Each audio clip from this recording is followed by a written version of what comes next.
Jamani, mteja wetu amekuja kununua washing machine ya Miele. Washing machine tunazo hapa, mnaziona zile hapa dukani kwetu, lakini amependa hii Miele kwa sababu aliona tangazo letu, kwa sababu hii Miele imetengenezwa German. Unaona, made in German. Unaona? Made in German. Moja kati ya mashine bora kabisa Miele duniani. Sasa nikueleweshe.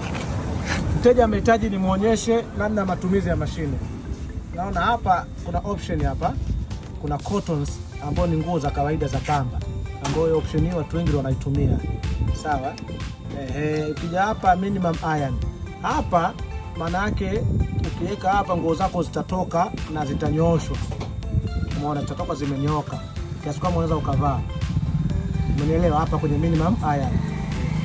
Umeelewa? Itazinyoosha. Haya ni pasi, kama kupasia fulani. Hapa delicates. Sawa, delicates ni zile nguo za kuharibika. Ambazo unaona kwamba ukibweka hapa ina maana zitafuliwa kiutaratibu, hazitokunjwa kwa sababu mashine inavyofua inafua kwa nguvu. Kwa hiyo ukiweka kwenye option ya delicates, ina maana yenyewe itatambua automatically kwamba hizi nguo ni delicate za kuharibika. Mfano mashela yenye urembo yale nini, hataki kufuliwa kwa nguvu sana, anatakiwa petiwe. Hapa delicates. Hata wewe mwenyewe unapokuwa na nguo labda jezi nini, utaki ziharibike majina nini, unaweka unazifua hata kwa mkono, unafua uzikamui sana, ndo hapa mashine delicate. Umeelewa? Kwa hiyo ukiangalia hapa ni express, kama unataka kufua kwa haraka. Nguo sio chafu, umevaa tu nini, sio kivio unataka utoe jasho tu, unaweka express. Kwa hiyo hapa itafua kwa dakika 20 tu hapa.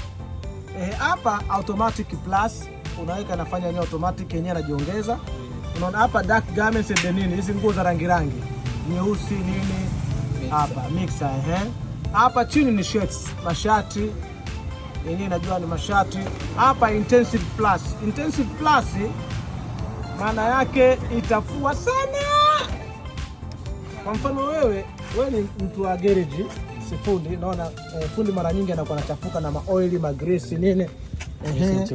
Mtu wa garage. Sinaona mfano huu ni fundi, mtu wa garage. Sinaona kwa sababu ni mtu wa garage, maana yake ataweka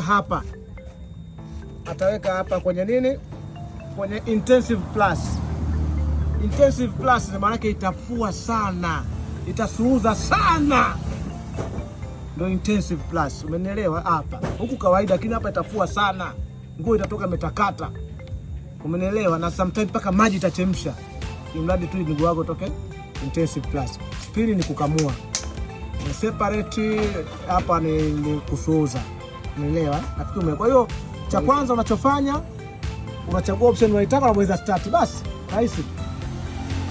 Sijui umeelewa? Maswali? Unapata ngoma inaenda kitatu katembea. Unabonyeza start, yenyewe inaanza kufanya kazi. Ukirusha hivi kitatu inaanza kuingiza maji, kule. Unapeleka. Sawa, umeelewa?